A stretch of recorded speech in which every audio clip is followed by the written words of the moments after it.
दोस्तों, रामायण के अनुसार माता सीता ने 14 वर्ष के वनवास के दौरान अपने पति भगवान राम के साथ गया धाम में राजा दशरथ के लिए पिंडदान किया था।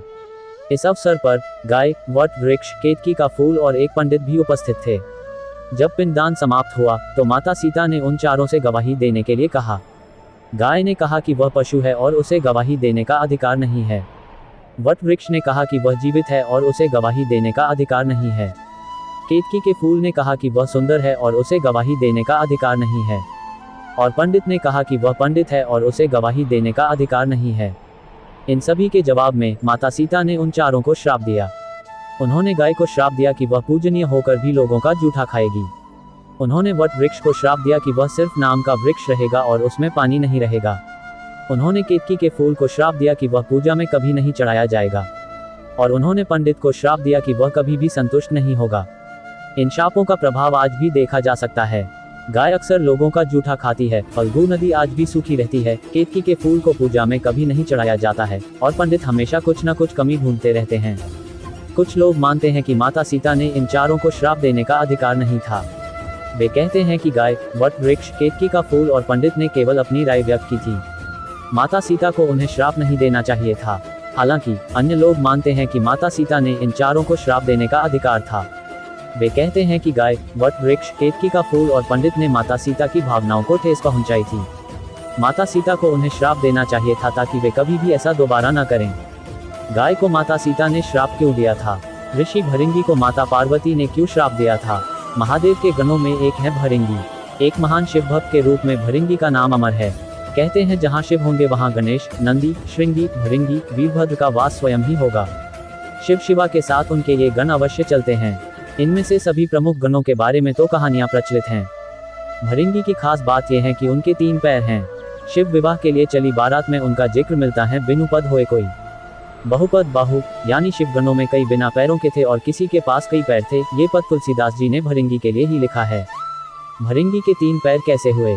इसके पीछे एक कथा है जो हमें बताती है कि उमा शंकर के बीच का प्रेम की माँ पार्वती ने गाय को श्राप क्यों दिया था। कहा जाता है कि गाय, बरगद, कौवा, कुत्ते को सीता ने श्राप दिया है। क्यों? भगवान परशुराम ने कर्ण को श्राप क्यों दिया था? द्रौपदी ने कुत्ते को श्राप क्यों दिया था? सीता जी ने किस जानवर को श्राप दिया था? बचपन में सुनी कथा के अनुसार अंडिस को श्री राम के 14 सालों के वनवास के बाद वे जब गया आए अपने पिता का पिंडदान करने के लिए, तब पिंडदान की सामग्री लेने राम गए थे नगर की ओर। माता सीता उनकी प्रतीक्षा में वहीं फल्गु नदी के तीर पर ही बैठी रहीं। इस बीच पिंडदान का मुहूर्त हो गया। कथा के अनुसार माता सीता को वहां दशरथ की पुकार सुनाई दी। वे मान रहे थे। सीता माँ ने उन्हें बताया कि श्री राम इसी के लिए नगर गए हैं, आते ही होंगे। तब राजा दशरथ ने कहा कि पुत्री, तुम इस मुहूर्त में अगर बालुका का पिंड भी श्रद्धा से दोगी तो वो भी मेरे लिए इतना ही महत्व रखता है जितना कि जौ के आटे का पिंड। इसलिए हे पुत्री, विलंब। झूठ बोलने से माता सीता परेशान हो गई थी।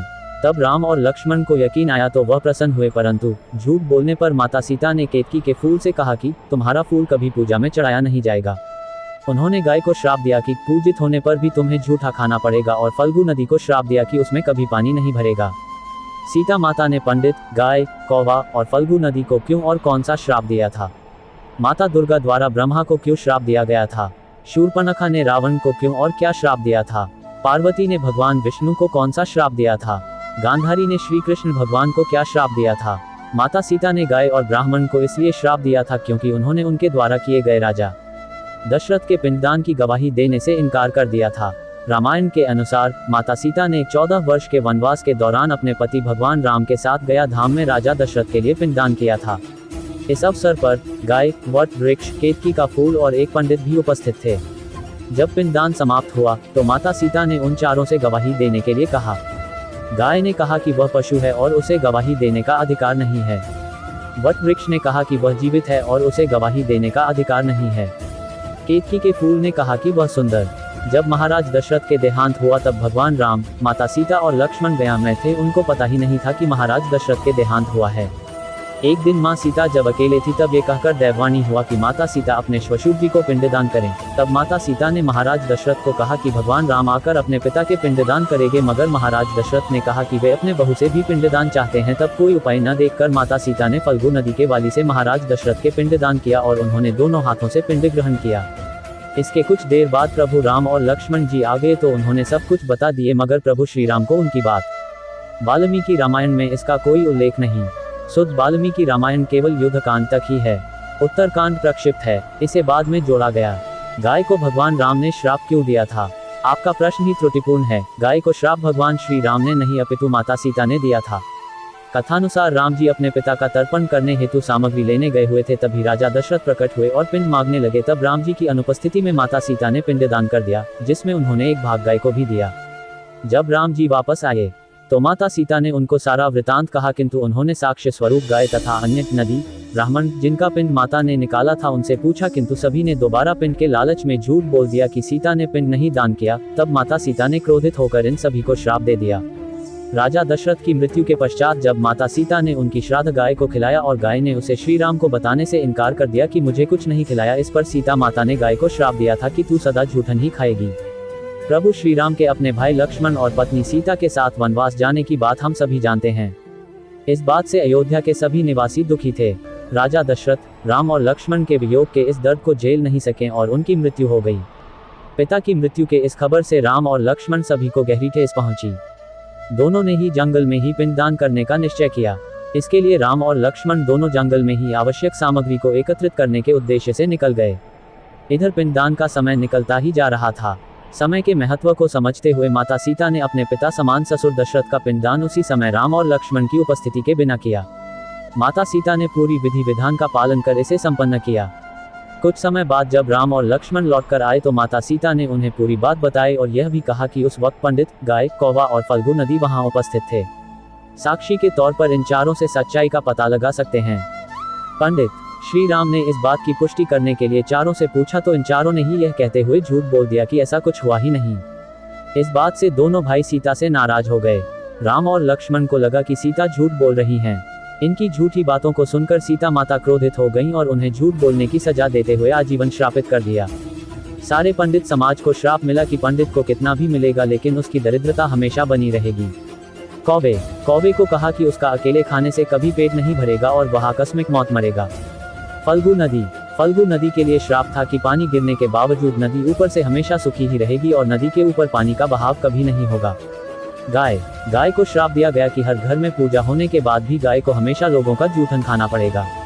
माँ सीता ने जिस जानवर को श्राप दिया था उसके पीछे एक पौराणिक कथा है। ऐसा माना जाता है कि जब भगवान श्री राम सीता जी और लक्ष्मण जी के साथ 14 वर्ष का वनवास काटने के लिए वन में गए थे, तब अपने बेटे श्री राम के वियोग में उनके पिता दशरथ की मृत्यु हो गई थी। श्री राम के अयोध्या में ना होने पर भरत और शत्रुघ्न ने अपने पिता दशरथ का दाह संस्कार किया था, लेकिन राजा दशरथ को सभी पुत्रों में से श्री राम जी अधिक प्रिय थे। श्राद्ध पक्ष में श्री राम जी अपने पिताजी का पिंडदान करने के लिए गए। जब श्री राम जी और लक्ष्मण जी पिंडदान करने के लिए सामग्री लेने नगर की ओर गए, तब सीता जी नदी के किनारे अकेली बैठी थी। तब सीता जी ने वहां पर राजा दशरथ की छवि को देखा। उस छवि में से माँ ने सुना कि पिंडदान का समय निकला जा रहा है। तब माँ ने सोचा भगवान श्री राम और लक्ष्मण जी को आने में समय लगेगा और पिंडदान का निश्चित समय भी बिता जा रहा है। तब सीता जी ने निश्चित समय को देखते हुए वहां पर उपस्थित गाय, कौवा, फल्गु नदी और पंडित को साक्षी मानकर राजा दशरथ का पिंडदान कर दिया। जब श्री राम जी और लक्ष्मण जी वहां पर वापस आए तो माँ ने वह सारी बात बता दी, लेकिन भगवान श्री राम को इस बात पर विश्वास नहीं हुआ। तो माँ ने कहा कि मैंने गाय, कौवा, फल्गु नदी और पंडित को साक्षी मानकर ही पिंडदान किया है। लेकिन भगवान श्री राम के क्रोध को देखते हुए उन सब ने मना कर दिया। तो उस समय वहां पर उपस्थित वट वृक्ष ने माँ का साथ दिया। तब माँ ने गुस्से में आकर इन चारों को श्राप दे डाला। दोस्तों, वीडियो पसंद आए तो चैनल को सब्सक्राइब जरूर करें।